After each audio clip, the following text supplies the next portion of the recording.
বুক জিস্টের সাথে শুনুন বিশ্বসেরা বইগুলোর সারমর্ম। আসসালামু আলাইকুম বন্ধুরা, বুক গিস্টের জ্ঞানার্জনের এই যাত্রায় আপনাকে স্বাগতম। আমাদের একমাত্র উদ্দেশ্য হলো সেরা বইয়ের নির্যাস আপনাদের কাছে পৌঁছে দেওয়া। সেই যাত্রায় আজ আমাদের সঙ্গী সান জুর লেখা দ্য আর্ট অফ ওয়ার বইটি। রাত প্রায় 11টা বাজে। ঢাকার হালকা শীত আর ছাদে বসে রশিদ হাতে চায়ের কাপ নিয়ে চুপচাপ আকাশের দিকে তাকিয়েছিল। তার মাথায় অনেক কিছু চলছিল। 2 সপ্তাহ পরেই তার একটা খুব বড় ক্লায়েন্ট প্রেজেন্টেশন ছিল, আর সে কোনো মতেই ব্যর্থ হতে চায়নি। কিন্তু সমস্যাটা ছিল যে সামনের ক্লায়েন্ট খুবই ট্রিকি। সরাসরি না বলতো না, কিন্তু অনুমোদনও করতো না। রশিদ ভাবছিল কিভাবে সরাসরি সংঘাত এড়িয়ে খেলাটা জেতা যায়। ঠিক সেই সময় তার বন্ধু আতিকের ফোন এলো। আতিক আর্মিতে ছিল আর তখন ছুটিতে বাড়ি এসেছিল। রশিদ নিজের উদ্বেগের কথা বলল। আতিক হেসে বলল, তুই কখনো সান জুর দ্য আর্ট অফ ওয়ার পড়েছিস? রশিদ মাথা নেড়ে জানালো, নাম শুনেছি কিন্তু পড়িনি। আতিক বলল, তার প্রথম স্ট্র্যাটেজি হলো লেইং প্ল্যানস, অর্থাৎ যুদ্ধের আগে পরিকল্পনা এতটাই মজবুত হওয়া উচিত যে যুদ্ধের প্রয়োজনই না পড়ে। রশিদ অবাক হয়ে জিজ্ঞেস করল, মানে আতিক বোঝাতে শুরু করল যে সানজু বলেন যে কোনো যুদ্ধে 5টি জিনিস সবচেয়ে জরুরি: মরাল ল অর্থাৎ নৈতিক আইন, হেভেন অর্থাৎ সময় আর পরিস্থিতি, আর্থ অর্থাৎ ভূমি, দ্য কমান্ডার অর্থাৎ সেনাপতি, এবং মেথড অর্থাৎ পদ্ধতি। তুই যদি এইগুলোর খেয়াল রাখিস তাহলে যুদ্ধ না করেও জিততে পারিস। এটা শুনে রশিদের কৌতূহল হলো। একটু সহজ করে বোঝা না ভাই। আতিক চায় এক চুমুক দিয়ে বলল, চল আমি তোকে একটা গল্প শোনাই। ধর, একটা ছোট গ্রাম ছিল যেখানে 2 ব্যবসায়ী থাকত, মীর আর জয়। দুজনেই জিনিস বিক্রি করত। মীরের জিনিস একটু দামি ছিল কিন্তু গুণমান ভালো ছিল। জয় সস্তায় বিক্রি করত কিন্তু তার জিনিস কিছুটা দুর্বল ছিল। দুজনের মধ্যে প্রতিযোগিতা ছিল খুব কঠিন। এখন মীর চাইতো যে পুরো গ্রাম যেন তারই কাছ থেকে জিনিস কেনে, কিন্তু সে জয়ের সাথে লড়াই করতে চাইতো না। তাই সে সানজুর পদ্ধতি কাজে লাগালো। প্রথমত মরাল ল, এর মানে হলো লোকে যেন তোকে বিশ্বাস করে, তোর সাথে আবেগ দিয়ে জুড়ে থাকে। মীর তার গ্রাহকদের সাথে ব্যক্তিগত সম্পর্ক তৈরি করতে শুরু করলো। কারো বাচ্চার জন্মদিন এলে উপহার দিত, কারো মা অসুস্থ হলে ওষুধ পাঠিয়ে দিত। ধীরে ধীরে লোকে তার সাথে আবেগ দিয়ে জুড়তে লাগলো। রশিদ মাথা নেড়ে বলল, হ্যাঁ, মানে ও লোকে বিশ্বাস জিতে নিল। একদম ঠিক, আতিক হাসল। এবার দ্বিতীয় জিনিস, হেভেন, এর মানে হলো সময় আর ঋতুকে বোঝা। মীর দেখল যে বর্ষাকালে গ্রামবাসীদের কোন জিনিসের সবচেয়ে বেশি প্রয়োজন হয়, আর সে সেই জিনিস আগে থেকেই আনিয়ে রাখল। অর্থাৎ সে সঠিক সময় সঠিক জিনিসটা দিল। তৃতীয় জিনিস আর্থ, মানে বাস্তব পরিস্থিতিকে বোঝা, নিজের এলাকাকে চেনা। মীর দেখল যে গ্রামের রাস্তাঘাট খারাপ আর লোকদের বাজারে আসতে অসুবিধা হয়। তাই সে ডেলিভারি বয় রেখে দিল যারা বাড়ি বাড়ি জিনিস পৌঁছে দিত। এতে লোকেরা খুব খুশি হলো। তোর মানে ও নিজের স্ট্র্যাটেজি বাস্তব পরিস্থিতি অনুযায়ী বদলে নিল? রশিদ জিজ্ঞেস করল। একদম তাই ভাই, আতিক বলল। এবার আসে চতুর্থ পয়েন্ট, দ্য কমান্ডার, অর্থাৎ সে নিজে। একজন ভালো কমান্ডার সেই হয় যে শান্ত, শৃঙ্খলাবদ্ধ আর কখনো নিজের ইগোকে প্রশ্রয় দিয়ে সিদ্ধান্ত নেয় না। মীর কখনো জয়ের বদনাম করেনি, আর না তার দামের সাথে পাল্লা দেওয়ার চেষ্টা করেছে। সে নিজের কাজে মনোযোগ দিয়েছে, নিজের গুণমান বজায় রেখেছে। আর পঞ্চম জিনিস, মেথড অ্যান্ড ডিসিপ্লিন, অর্থাৎ পদ্ধতি আর শৃঙ্খলা।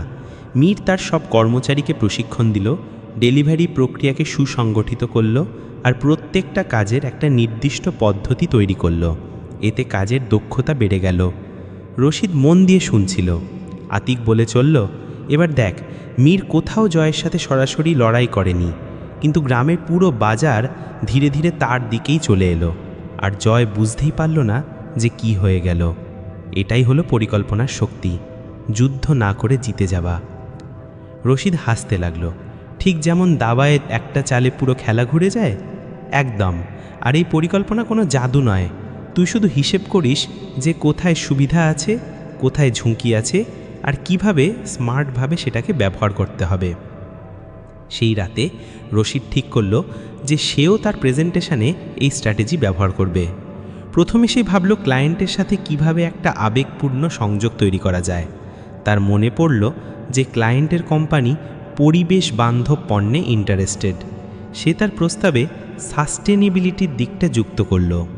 তারপর সে ভাবল প্রস্তাব পাঠানোর সঠিক সময় কোনটা। সে একটু গবেষণা করে জানতে পারল যে ওই কোম্পানির ত্রৈমাসিক মিটিং পরের সপ্তাহ, মানে তার আগেই প্রস্তাব পৌঁছে যাওয়া উচিত। এবার সে বাস্তব পরিস্থিতি বুঝল, ক্লায়েন্টের বর্তমান সমস্যাগুলো কি কি। সে পুরনো রিপোর্ট পড়ল, রিভিউ দেখল আর জানতে পারল যে তাদের বর্তমান সরবরাহকারীর থেকে জিনিস পেতে দেরি হয়। সে তার প্রস্তাবে ঠিক এই সমস্যাটার সমাধান তুলে ধরল। এবার নিজেকে একজন কমান্ডারের মতো তৈরি করল। কোনো অতিরিক্ত আত্মবিশ্বাস নয়, কোনো ইগো নয়, শুধু শান্তভাবে প্রস্তুতি নিয়ে চলল। আর সবশেষে সে তার পুরো প্রেজেন্টেশনের পদ্ধতি তৈরি করে টিমের মধ্যে কাজ ভাগ করে দিল। কে গ্রাফিক্স বানাবে, কে ডেটা বিশ্লেষণ করবে, আর কে ডেলিভারি নিশ্চিত করবে। 10 দিন পর রশিদ প্রেজেন্টেশন দিল। কোনো চাকচিক্য বা বড় বড় কথা নয়, শুধু স্বচ্ছতা, বোঝাপড়া আর একটা মজবুত পরিকল্পনা। 3 দিন পর ফোন এলো, ক্লায়েন্ট প্রস্তাবটি অনুমোদন করেছে। সেই রাতে আবার ছাদে বসে রশিদ হাসল। আকাশটা তেমনই ছিল, চাও তেমনই, কিন্তু এখন মাথায় শান্তি ছিল। সে মোবাইল তুলে আতিককে মেসেজ করল, ভাই সানজু রক্স। আতিক সঙ্গে সঙ্গে উত্তর দিল, তোকে তো বলেইছিলাম, যুদ্ধ জেতার জন্য তলোয়ার নয়, বুদ্ধি লাগে। রশিদ এখন বুঝে গিয়েছিল জিততে হলে যুদ্ধের আগেই মস্তিষ্ক দিয়ে খেলাটা জিততে হবে। সেদিন ক্লায়েন্টের অনুমোদন পাওয়ার পর রশিদের জীবনে যেন নতুন শক্তি এলো। সে শুধু একটা প্রজেক্ট জেতেনি, বরং তার চিন্তা ভাবনাও বদলে গিয়েছিল। এখন সে প্রত্যেকটা কাজকে একটা স্ট্র্যাটেজি হিসেবে দেখতে শুরু করেছিল। কিন্তু আসল পরীক্ষা তখনও বাকি ছিল। অনুমোদনের পর এবার প্রজেক্টটা ডেলিভারি করতে হবে, সময়ে, বাজেটের মধ্যে, আর কোনো ভুল ছাড়া। এখান থেকে শুরু হলো দ্বিতীয় পর্যায়, যাকে সানজু তার বই দ্য আর্ট অফ ওয়ারে বলেছেন ওয়েজিং ওয়ার বা যুদ্ধ পরিচালনা। কিছুদিন পর রশিদ তার টিমের সাথে মিটিংয়ে বসল। বোর্ডরুমে হোয়াইট বোর্ডে অনেক কাজ আর ডেডলাইন লেখা ছিল। সবার চোখে উত্তেজনা ছিল, কিন্তু সাথে একটু ভয়ও। এই প্রজেক্ট আর ছোট ছিল না, ক্লায়েন্টের প্রত্যাশা অনেক বেশি ছিল, আর ডেলিভারিগুলো খুব টাইট ডেডলাইনের মধ্যে শেষ করতে হতো। রশিদ জানত যদি একটাও জিনিস গড়বড় হয় তাহলে পুরো বিশ্বাসযোগ্যতা চলে যাবে। তখনই তার আতিকের কথা মনে পড়ল। সানজু বলেন, যুদ্ধে দেরি মানে সম্পদের অপচয়। যত তাড়াতাড়ি জিতবে তত লাভ, দীর্ঘস্থায়ী যুদ্ধ শুধু ক্ষতিই করে। রশিদ সেই রাতে ওয়েজিং ওয়ার অধ্যায়টা পড়ল। তাতে পরিষ্কার লেখা ছিল যুদ্ধ করা ব্যয়বহুল। শুধু টাকা নয়, সময়, শক্তি, মানুষের মনোবল সবই খরচ হয়। তাই যুদ্ধ তখনই করো যখন জয় দ্রুত এবং দক্ষতার সাথে পাওয়া সম্ভব। আর যদি জিততে দেরি হয় তাহলে ভাবো কোথায় ভুল হচ্ছে। রশিদ তার ঘরের আলো নিভিয়ে জানালা খুলে অনেকক্ষণ বাইরে তাকিয়ে রইল। তারপর মনে মনে ভাবল, এবার লড়াইটা স্ট্র্যাটেজি দিয়ে নয়, এক্সিকিউশন দিয়ে জিততে হবে। পরদিন সকালে সে পুরো টিমকে ডাকল। এখন তার গলার স্বরে আত্মবিশ্বাস ছিল, সাথে ছিল স্বচ্ছতাও। সে বলল, বন্ধুরা, ক্লায়েন্টকে আমরা রাজি তো করিয়েছি, কিন্তু আসল খেলা এখন শুরু।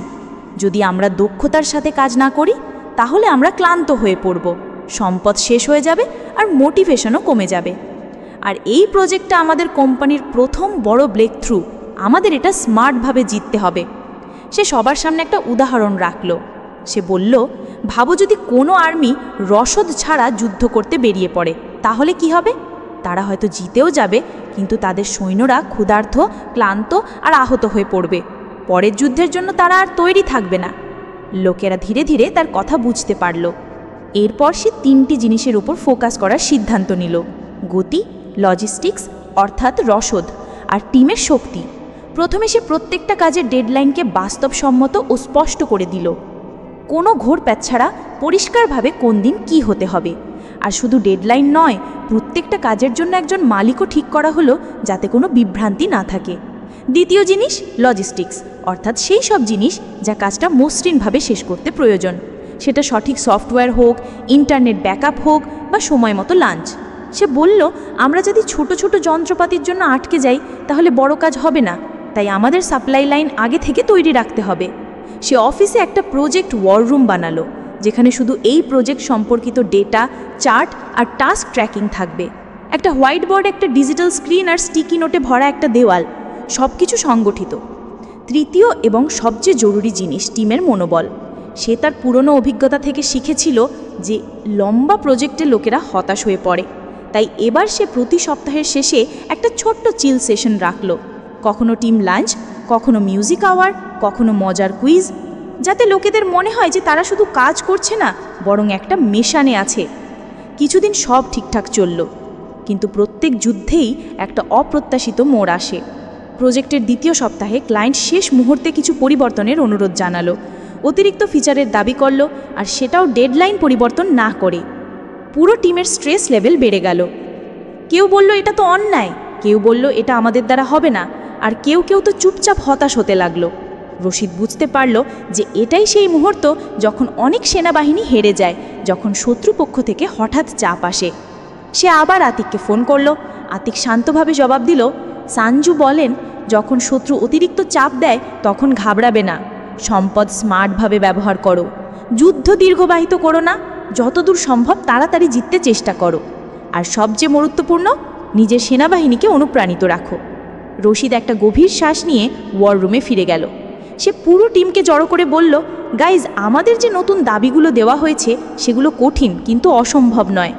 আমাদের দুটো জিনিস করতে হবে, আগে থেকে চলে থাকা কাজগুলোকে আরও উন্নত করতে হবে, আর কিছু অপ্রয়োজনীয় ফিচার আপাতত বাদ দিয়ে পরে ডেলিভারি করার পরিকল্পনা করতে হবে। সে সবাইকে 3টি টিমে ভাগ করে দিল। একটা টিম ক্লায়েন্টের সাথে নিয়মিত যোগাযোগ রাখবে আর সঙ্গে সঙ্গে ফিডব্যাক দেবে। দ্বিতীয় টিম এক্সিকিউশনের ওপর ফোকাস করবে, আর তৃতীয় টিম কোয়ালিটি চেক করবে। সে একটা ছোট্ট টিমকে র্যাপিড রেসপন্স নাম দিল, যারা যে কোনো আকস্মিক সংকট সঙ্গে সঙ্গে সামলে দেবে। আর তারপর শুরু হলো এক নতুন দৌড়। বিনিদ্র রাত, সারাদিন ব্রেন স্টর্মিং, কিন্তু সব কিছু একটা লক্ষ্যে, দ্রুত, পরিষ্কার আর আত্মবিশ্বাসী ডেলিভারি। অবশেষে সেই দিনটা এলো যেদিন ফাইনাল সাবমিশন ছিল। সবাই মিলে শেষ মুহূর্তের পরিবর্তনগুলো করল। কেউ প্রেজেন্টেশনকে আরও সুন্দর করছিল, কেউ টেস্টিং করছিল। রশিদ চুপচাপ তার জানালার পাশে দাঁড়িয়েছিল। বাইরে হালকা বৃষ্টি হচ্ছিল, আর তার মুখে ক্লান্তির সাথে একটা আশাও ছিল। সন্ধ্যায় ক্লায়েন্টের কাছ থেকে ইমেল এলো, চমৎকার ডেলিভারি, খুব ভালোভাবে সাজানো এবং সময় মতো, দীর্ঘমেয়াদী অংশীদারিত্বের জন্য মুখিয়ে আছি। অফিসে যেন দিওয়ালি শুরু হয়ে গেল। সবাই একে অপরকে হাই ফাইভ দিল। রশিদ সবাইকে দেখল, ক্লান্ত মুখে হাসি, যেন কোনো যুদ্ধ জিতে ফেরা সেনাবাহিনী। সেই রাতে রশিদ আবার ছাদে বসল, হাতে সেই একই চা। আতিককে মেসেজ করল, ভাই, দ্বিতীয় যুদ্ধটাও জিতে গেলাম। আতিক উত্তর দিল, এবার বুঝলি সানজু কেন বলেন যে যুদ্ধের খরচ অনেক বেশি, স্মার্ট লড়াই আসল জয়।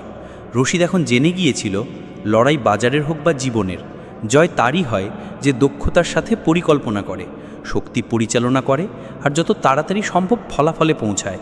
দীর্ঘস্থায়ী সংঘাত শুধু সম্পদই নয়, মনকেও ক্লান্ত করে দেয়।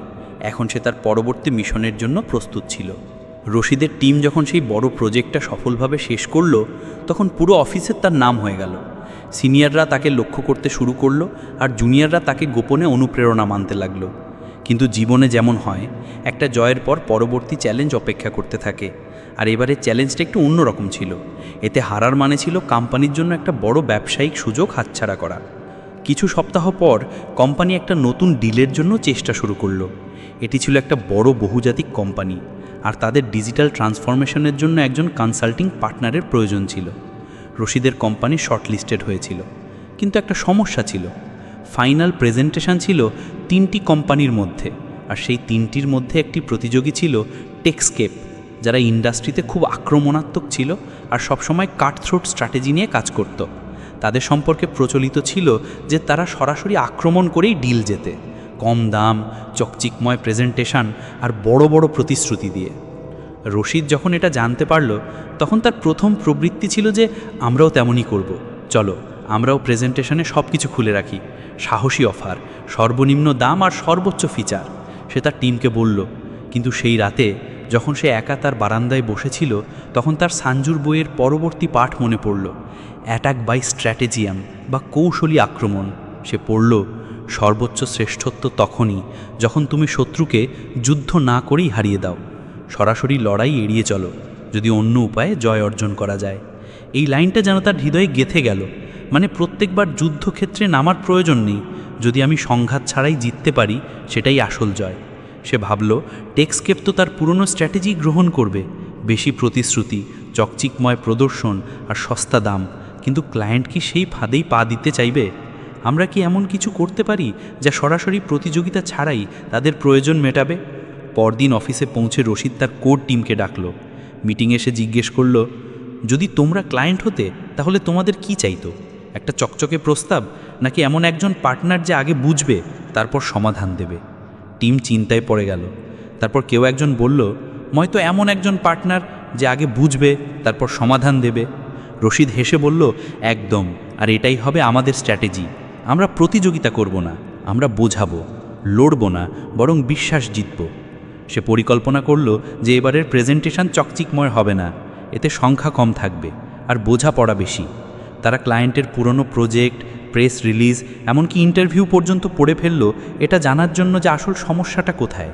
3 দিন ধরে পুরো টিম ক্লায়েন্টের উপর গবেষণা করল। আর যখন প্রেজেন্টেশন তৈরি হলো তখন সেটা কোনো যুদ্ধের নকশা ছিল না, ছিল একটা বন্ধুত্বপূর্ণ আলোচনার খসড়া।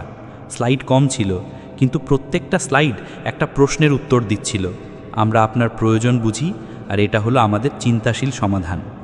প্রেজেন্টেশনের দিন 3টি কোম্পানি আমন্ত্রিত ছিল। টেকস্কেপ যেমনটা প্রত্যাশিত ছিল একটা জমকালো প্রস্তাব নিয়ে প্রস্তুত ছিল। তাদের লোকেরা স্যুট পরেছিল, লেজার পয়েন্টার দিয়ে প্রেজেন্টেশন দিচ্ছিল, আর প্রত্যেকটা কথায় গ্যারেন্টি শব্দটা ধ্বনিত হচ্ছিল। তারপর এলো রশিদের টিমের পালা। সামনে দাঁড়িয়ে সে শুধু একটা লাইন দিয়ে শুরু করলো, আমরা এখানে আপনাদের কিছু বিক্রি করতে আসিনি, আমরা এখানে আপনাদের সমস্যা বুঝতে এবং তার সমাধান করতে এসেছি। ক্লায়েন্টের মুখে একটা হালকা হাসি ফুটে উঠল, আর তারপর যেন জাদু হয়ে গেল। রশিদ কোনো তুলনা করল না, কোনো প্রতিযোগীর নাম পর্যন্ত নিল না।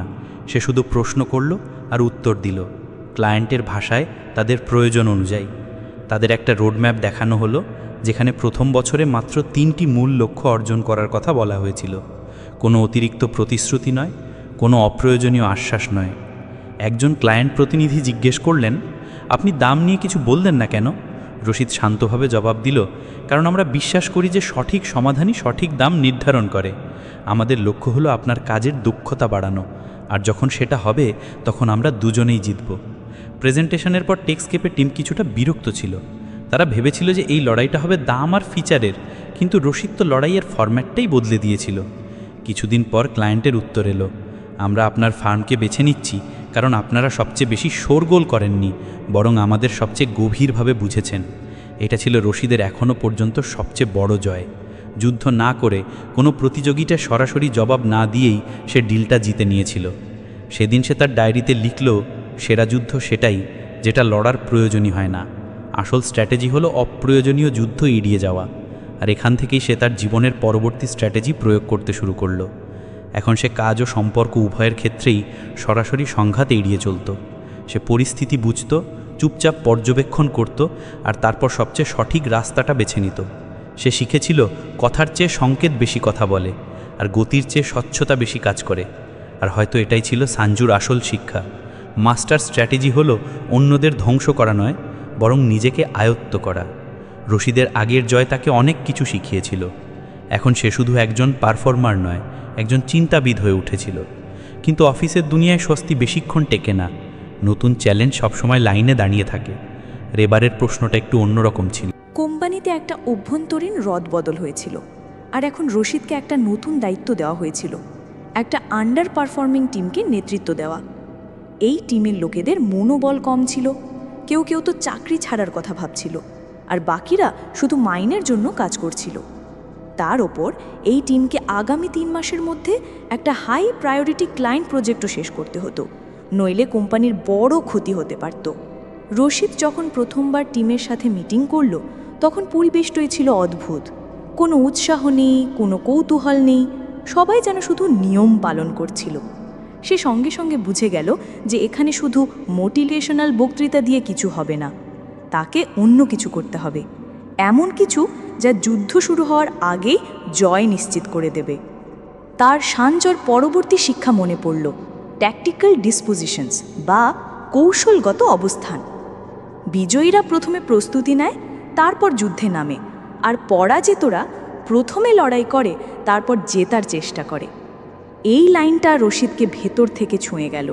সে বুঝে গেল যে এবার লড়াইটা ময়দানে নয়, ময়দানের আগেই শুরু হবে। পরদিন থেকে সে কাজের পরিকল্পনা শুরু করল, কিন্তু টিমকে কিছু না জানিয়ে। প্রথমে সে প্রত্যেক টিম মেম্বারের শক্তি ও দুর্বলতা নীরবে পর্যবেক্ষণ করল। কেউ কোডিংয়ে ভালো কিন্তু যোগাযোগে দুর্বল, কেউ ডকুমেন্টেশনে দ্রুত কিন্তু ডেডলাইনে ঢিলেঢালা। সে সবার কাজের ধরন বুঝল। ধীরে ধীরে সে তাদের প্যাটার্ন ধরতে শুরু করল। সে একটা স্প্রেডশিট বানালো যেখানে প্রত্যেক কর্মীর ক্ষমতা আর সীমাবদ্ধতা লেখা ছিল। এখন তার কাছে একটা ম্যাপ ছিল, তার সেনাবাহিনীর পুরো ডেটা। তারপর সে নীরবে একটা ব্লুপ্রিন্ট তৈরি করল। প্রজেক্টের কাজ 3টি পর্যায়ে ভাগ হবে, আর প্রত্যেক পর্যায়ের জন্য সঠিক লোক সঠিক জায়গায় নিযুক্ত হবে। কোনো এলোমেলো দায়িত্ব বণ্টন নয়, কোনো শেষ মুহূর্তের চাপ নয়। কিন্তু শুধু অবস্থান ঠিক করলেই হবে না, পূর্ব প্রস্তুতিও জরুরি। একদিন সে সাধারণভাবে সবাইকে লাঞ্চে ডাকল, টিম আউটিংয়ের অজুহাতে। সেখানে কাজের কোনো কথা হলো না, শুধু হাসি ঠাট্টা, একটু বন্ডিং আর কিছু খোলামেলা কথা। সেদিন প্রথমবার টিমের লোকেরা হাসছিল। তার পরের দিন সে একটা ছোট ইনহাউস ওয়ার্কশপ রাখল, ডিবাগ লাইক এ প্রো, যেখানে সবাইকে একটা কোডিং চ্যালেঞ্জ দেওয়া হলো। কিন্তু টুইস্টটা ছিল যে চ্যালেঞ্জটা একা নয়, জোড়ায় সমাধান করতে হবে। এতে সহযোগিতা শুরু হলো, আর যে লোকেরা একে অপরের সাথে কথাও বলতো না, তারা একসাথে সমস্যা সমাধান করতে লাগলো। এইভাবে কিছু না বলে আর কোনো বক্তৃতা না দিয়েই রশিদ 2টো জিনিস সেট করে দিল: পজিশনিং অবস্থান আর প্রিপারেশন প্রস্তুতি। এখন টিম আবেগগত এবং প্রযুক্তিগত 2 দিক থেকেই প্রস্তুত ছিল।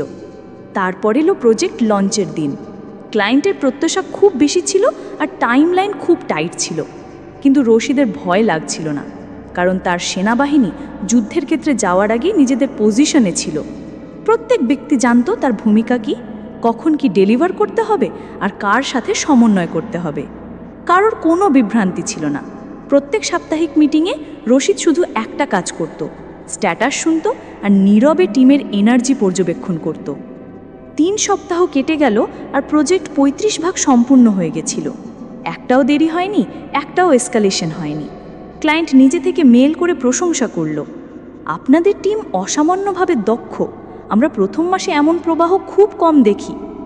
কিন্তু প্রত্যেক মিশনে যেমন একটা টুইস্ট এলো, একদিন হঠাৎ একটা মডিউলে এমন একটা বাগ এলো যা পুরো আর্কিটেকচারকে প্রভাবিত করলো। ডেভেলপার স্বীকার করলো যে সে একটা লজিক মিস করেছে। ক্লায়েন্ট জিজ্ঞেস করলো, আপনারা কি সময়ের মধ্যে এটা থেকে রিকভার করতে পারবেন? টিমটা একটু নার্ভাস হয়ে গেল, কিন্তু রশিদ প্রস্তুত ছিল, কারণ সে আগেই একটা বাফার প্ল্যান তৈরি করে রেখেছিল। সে 2জন জুনিয়র ডেভেলপারকে কয়েকদিন আগে থেকেই শ্যাডো মোডে রেখেছিল ব্যাকআপ কোডার হিসাবে। তারা মূল টিমের সাথেই কাজ শিখছিল, কিন্তু তাদের আসল ভূমিকা কেউ জানতো না। তাদের এখন অ্যাক্টিভেট করা হলো। 24 ঘন্টার মধ্যে বাগটা ঠিক হয়ে গেল আর ডিপ্লয়মেন্ট মসৃণভাবে শুরু হলো। ক্লায়েন্ট আবার মেসেজ করলো, আমরা আপনাদের পুনরুদ্ধারের গতিকে প্রশংসা করি, এটা গভীর পরিকল্পনার পরিচয় দেয়। টিম অবাক হয়ে গেছিল যে রশিদ এত আগে থেকে ভেবে রেখেছিল। কিন্তু এটাই তো ছিল ট্যাকটিক্যাল ডিসপোজিশনস। জয় তারই হয় যে আগে থেকে ভেবে রাখে যে যদি সব কিছু গড়বড় হয়ে যায় তাহলেও ফলব্যাক কী হবে। প্রজেক্টটা সফলভাবে শেষ হলো, আর এবার শুধু কাজের নয়, টিমেরও জয় হয়েছিল। সেই টিমের কেউ আর চাকরি ছাড়ার কথা ভাবছিল না, বরং সবাই নিজেদের পারফরমেন্সে নিজেরাই মুগ্ধ ছিল। প্রজেক্ট শেষে একজন জুনিয়র রশিদকে জিজ্ঞেস করলো, স্যার আপনি কিভাবে সব কিছু ম্যানেজ করলেন? আপনি কখনো চিৎকার করেননি, কখনো প্যানিক করেননি, তবুও সব কিছু সময় মতো হয়ে গেল। রশিদ হেসে বলল, কারণ যুদ্ধের ময়দানে নামার আগেই আমরা আমাদের জায়গা নিয়ে নিয়েছিলাম, আর সেই সৈনিকই জিতবে যে আগে থেকেই জানে তাকে কখন, কোথায় আর কিভাবে চলতে হবে। সেদিন রশিদ তার ডায়েরিতে লিখল, পরিকল্পনা মানে শুধু একটা সময়সূচি তৈরি করা নয়, এর মানে হলো সঠিক সময়ে সঠিক জায়গায় সঠিক মনকে স্থাপন করা। বিজয় তো শুধু একটা উপজাত। এখন সে শুধু প্রজেক্ট নয়, লোকেদের নেতৃত্ব দিচ্ছিল। তার স্ট্র্যাটেজি ছিল সহজ, প্রথমে পর্যবেক্ষণ করো, তারপর পরিকল্পনা করো, তারপর নীরবে অবস্থান ঠিক করো, আর শেষে ফলাফল নিজেই কথা বলবে। আর হয়তো এটাই ছিল সানজুর আসল অর্থ। সফলতা তারই হয় যে যুদ্ধের আগেই জয়ের দিক নির্ধারণ করে নেয়। কয়েক মাস কেটে গেছিল। রশিদের আত্মবিশ্বাস এখন অন্য পর্যায়ে ছিল, কিন্তু সাথে সাথে তার মধ্যে একটা নতুন চ্যালেঞ্জ নেওয়ার ক্ষুধাও বাড়ছিল। তার কৌশলগত চিন্তাভাবনা তাকে একজন চমৎকার লিডার বানিয়ে দিয়েছিল, কিন্তু এখন তাকে নিজেকে একটা নতুন যুদ্ধক্ষেত্র প্রমাণ করতে হতো। হেড অফিস থেকে একটা বড় সুযোগ এলো। কোম্পানির বিদেশি ক্লায়েন্টের জন্য একটা সম্পূর্ণ নতুন ডিজিটাল প্রোডাক্ট লঞ্চ করতে হবে, আর তাকে এই প্রজেক্টের সামগ্রিক ইনচার্জ বানানো হলো। প্রজেক্টটা খুব বড় ছিল আর ঝুঁকিও খুব বেশি ছিল। এটা কোনো সাধারণ ডেলিভারি নয়, এখানে উদ্ভাবনও প্রয়োজন ছিল আর এক্সিকিউশনও। আর এই দুটোর মধ্যে ভারসাম্য তৈরি করতে হতো। টিম নতুন ছিল, ডেডলাইন টাইট ছিল, আর বাজেটও সীমিত ছিল। কিন্তু সবচেয়ে বড় কথা হলো প্রতিযোগিতা খুব তীব্র ছিল। আরও দুটো ভেন্ডার একই ক্লায়েন্টকে প্রস্তাব দিচ্ছিল, আর সবার উদ্দেশ্য ছিল প্রোডাক্টটা আগে এবং আরও ভালোভাবে তৈরি করে দেওয়া। অর্থাৎ এটা সরাসরি লড়াই নয়, এটা একটা রেস, একটা স্ট্র্যাটেজি গেম। আর এখানে সানজুর পরবর্তী শিক্ষা কাজে এলো, এনার্জি বা শক্তি। প্রকৃত মিলিটারি শক্তি আসে শক্তিকে সঠিকভাবে ব্যবহার করার থেকে, যা গতি এবং প্রত্যক্ষ এবং অপ্রত্যক্ষ উভয় সৃজনশীল উপায়ে ব্যবহার করা হয়। এবার রশিদ ভাবল যে শুধু পরিকল্পনা দিয়ে নয়, এবার গতি আর সৃজনশীলতা দিয়ে জিততে হবে। এখন তাকে শুধু খেলাটা বুঝলেই হবে না, চাল চেলেও এগোতে হবে। সে কিছু সহজ কৌশল দিয়ে শুরু করলো। প্রথম 2 সপ্তাহে সে টিমকে গতানুগতিক পদ্ধতিতে চলতে দিল না। সে ইচ্ছাকৃতভাবে কিছু মিটিং বাতিল করলো আর লোকেদের স্বায়ত্ত শাসন দিল। প্রতিদিনের রিপোর্টিংয়ের পরিবর্তে সে সাপ্তাহিক পারফরমেন্স স্প্রিন্ট শুরু করলো। এর ফল হলো যে লোকেরা আরও বেশি দায়িত্ব নিতে শুরু করলো, কাজ দ্রুত গতিতে হতে লাগলো, আর অপ্রয়োজনীয় বাধাগুলো সরে গেল। তারপর সে টিমের মধ্যে 2টো সমান্তরাল গ্রুপ তৈরি করল। একটা গ্রুপ শুধু ক্লায়েন্টের প্রয়োজনীয়তা নিয়ে কাজ করত, আর অন্য গ্রুপটা শুধু সৃজনশীল বিকল্প নিয়ে ভাবত। এই গ্রুপটা কোনো জরুরি ফিচার বানাচ্ছিল না, বরং সেই সব জিনিস নিয়ে ভাবছিল যা ক্লায়েন্ট কখনো চায়নি কিন্তু পছন্দ করতে পারে। প্রথম প্রোটোটাইপ তৈরি হতেই রশিদ একটা ছোট কৌশল অবলম্বন করল। সে ক্লায়েন্টকে 2টো ডেমো পাঠালো, একটা বেসিক সংস্করণ যা শুধু প্রয়োজনীয়তা পূরণ করে, আর একটা উন্নত সংস্করণ যাতে এমন কিছু জিনিস ছিল যা প্রতিযোগীরা ভাবেইনি, যেমন auto dashboard animation, instant analytics pop up, আর একটা personalised user onboarding flow. Client মুগ্ধ হয়ে গেল। সে উত্তর দিল, আমরা এই ফিচারগুলো আশা করিনি, কিন্তু এগুলো চমৎকার। আপনারা কি এই সংস্করণটি একই সময়ের মধ্যে ডেলিভারি করতে পারবেন? এবার খেলা শুরু হলো। অন্য ভেন্ডাররা ততক্ষণে বেসিক ফাংশনালিটিতে আটকে ছিল, আর রশিদের টিম সৃজনশীল শক্তির জোরে 2 ধাপ এগিয়ে গিয়েছিল। কিন্তু মাঝে একটা বাধা এলো, বাজেটের সীমাবদ্ধতা। ক্লায়েন্ট বলল যে যদি উন্নত সংস্করণ দিতে হয় তাহলে খরচও বাড়বে। এবার রশিদ একটা পরোক্ষ কৌশল নিল। সে ক্লায়েন্টকে বলল, চলুন আমরা বেসিক সংস্করণটি অ্যাডভান্সড ফিচারের হুক সহ রোল আউট করি। একবার এটি কাজ করলে আমরা কোনো অতিরিক্ত ডেভেলপমেন্ট খরচ ছাড়াই অ্যাডভান্স টুলসগুলো সক্রিয় করে দেব। ক্লায়েন্টের কাছে এই প্রস্তাবটা অনন্য লাগলো, কারণ এতে তাদের ঝুঁকিও কমলো আর তার একটা ওয়াও ফ্যাক্টরও পেল। তারা সঙ্গে সঙ্গে অনুমোদন দিয়ে দিল। ততদিনে রশিদের টিম পুরো গতিতে এসে গিয়েছিল। সবার কাছে পরিষ্কার ছিল কে কী করছে আর কেন করছে। কোডিং থেকে শুরু করে ইউআই ডিজাইন পর্যন্ত প্রত্যেকটা ধাপে শক্তি আর উদ্ভাবন ছিল, আর এই শক্তি এখন তার সামরিক শক্তি হয়ে উঠেছিল। কিন্তু সানজু শুধু শক্তির কথা বলেন না, তিনি বলেন যে শক্তিকে পরিচালনাও করতে হয়, কখনো প্রত্যক্ষ, কখনো পরোক্ষ উপায়ে। ফাইনাল ডেলিভারির 1 সপ্তাহ বাকি ছিল, আর তখনই প্রতিযোগী কোম্পানি তাদের প্রোডাক্টের একটা আর্লি ডেমো রিলিজ করল। ক্লায়েন্ট কিছুটা প্রভাবিত হলো আর জিজ্ঞেস করল, আপনাদের সংস্করণটা কিভাবে আলাদা? এখন যদি রশিদ প্রতিক্রিয়া দেখাতো তাহলে সে আতঙ্কিত হতে পারত, কিন্তু সে একটা পরোক্ষ চাল দিল। সে সেই প্রতিযোগী কোম্পানির ডেমোটা রিভার্স অ্যানালাইজ করল, আর সেই রাতেই তার টিমের সাথে একটা বিশেষ নাইট স্প্রিন্ট করল। তারা পরের 48 ঘন্টার মধ্যে ক্লায়েন্টের জন্য একটা সিমুলেশন সংস্করণ তৈরি করল, যাতে প্রতিযোগীর সব ফিচার তো ছিলই, সাথে একটা এআই ইন্টিগ্রেটেড ড্যাশবোর্ডও ছিল, যার কথা ক্লায়েন্ট কখনো ভাবেইনি। সে বলল, আমরা প্রতিযোগিতাকে সম্মান করি, কিন্তু আমরা প্রত্যাশার চেয়ে এগিয়ে থাকায় বিশ্বাস করি। ক্লায়েন্ট চুপ হয়ে গেল। তারা বলল, এটাই নেতৃত্ব, চলুন আপনার প্রোডাক্ট নিয়ে এগোনো যাক। ফাইনাল ডেলিভারির দিন রশিদের টিম শান্ত, আত্মবিশ্বাসী আর পরিষ্কার ছিল। সব কিছু মসৃণভাবে চলল, লঞ্চ সফল হলো আর ক্লায়েন্ট দীর্ঘমেয়াদী চুক্তি স্বাক্ষর করল। প্রজেক্ট শেষে টিম একটা সেলিব্রেটারি ডিনারে গেল। সেখানে একজন জুনিয়র জিজ্ঞেস করলো, স্যার আপনি কখনো তারা দেখাননি, তবু আমরা সবসময় দ্রুত ছিলাম, এটা কিভাবে সম্ভব হলো? রশিদ হেসে বলল, কারণ তারা আর শক্তির মধ্যে পার্থক্য আছে। তারা আতঙ্ক তৈরি করে, কিন্তু শক্তি পারফরমেন্স দেয়। আর জয় সবসময় সেই টিমেরই হয় যারা গতির সাথে স্মার্টনেস মিশিয়ে চলে। সেই রাতটা একটু অন্যরকম ছিল। সবাই খাচ্ছিল, হাসছিল, কিন্তু রশিদ একটু চুপচাপ ছিল। তার চোখ হালকা চিকচিক করছিল। তার মাথায় সঞ্জুর আরেকটা লাইন ঘুরছিল, জলের মতো হও। জল যেমন রাস্তা খুঁজে নেয়, তেমনই স্ট্র্যাটেজি নিজের আকার নিজেই নেয়। যদি তোমার মধ্যে প্রবাহ, গতি আর বোঝার ক্ষমতা থাকে যে কখন সামনে থেকে যেতে হবে আর কখন পাশ কাটিয়ে। এখন রশিদ একজন অফিস কর্মচারীর চেয়ে অনেক বেশি কিছু হয়ে গিয়েছিল। সে একজন স্ট্র্যাটেজিস্ট ছিল যে যুদ্ধ লড়েছে এবং জিতেছ তরোয়াল না চালিয়েই। তার লড়াইগুলো এখন শুধু প্রজেক্টের ছিল না, দৃষ্টিভঙ্গির। আর হয়তো এটাই তো সঞ্জু আমাদের শেখান, জেতার জন্য শুধু শক্তি নয়, বুদ্ধি, প্রবাহ আর সঠিক সময় সঠিক চাল দেওয়ার বোঝাপড়া প্রয়োজন। আর এভাবেই রশিদের গল্পটা সম্পূর্ণ হয়, একজন সাধারণ কর্মচারী থেকে অসাধারণ লিডার হয়ে ওঠার যাত্রা, যে সঞ্জুর নীতিগুলোকে কর্পোরেট জগতে জীবন দিয়ে দেখিয়েছে। অনেক বছর কেটে গেছিল। রশিদ এখন একজন সফল উদ্যোক্তা, নিজের কনসালটেন্সি ফার্ম চালায়। সেখানে সে বড় বড় স্টার্টআপ আর প্রতিষ্ঠিত কোম্পানিগুলোকে স্ট্র্যাটেজি আর লিডারশিপ শেখায়।